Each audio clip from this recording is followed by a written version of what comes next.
เดินทางคนละเส้นตาเว้นน้อยคนละหน่อยมากินข้าวมากินข้าว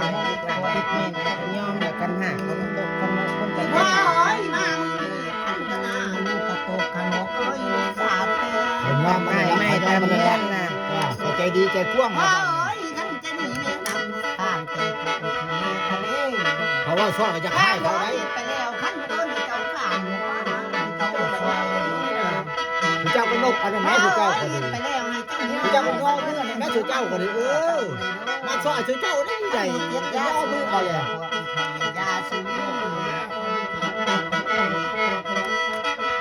มันกัดมันสิถึงผ่า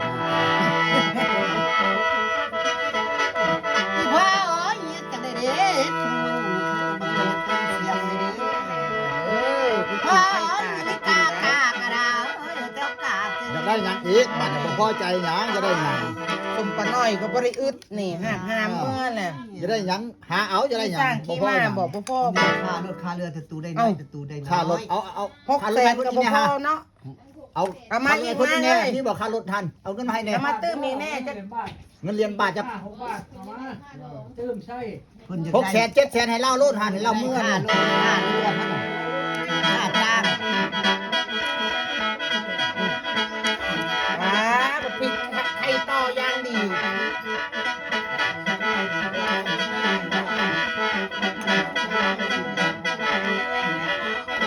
พ่ายไปแล้วก็มึงเขากันพระเจ็บคอไข่ยาสุนีพ่ายพ่อจะบ่อนละหาไว้ละบอกใครดี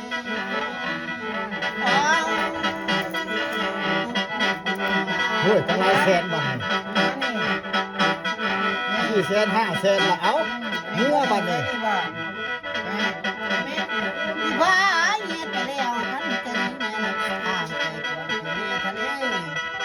อ้าวดีมือตั้งคืนดีมือมันบ่เมนเลยเด้อเมื่อเด้อมึงตำท่าจะลองต้องเที่ยวพันค่ารถบอยเสือค่าเรือบอยจ้าพ่อเอ้ยมึงเอาแล้วมึงทั้งมาอาสนะเจ้าทีนี้พ่อจะบ่ดึงมันสักทีนี่มันเดียน นะพ่อจะได้กับเมื่อ อ้า แล้ว วขั้นสามที่จังสีเสือขั้นสามเพื่อจังสีเอาเลยเด้อ จะสั่นแล้วเข้าเน่ากินเกงได้ ไปอยู่ได้กินแล้วเขาลูกตาหาที่เข้า แห แล้ ละ ว หา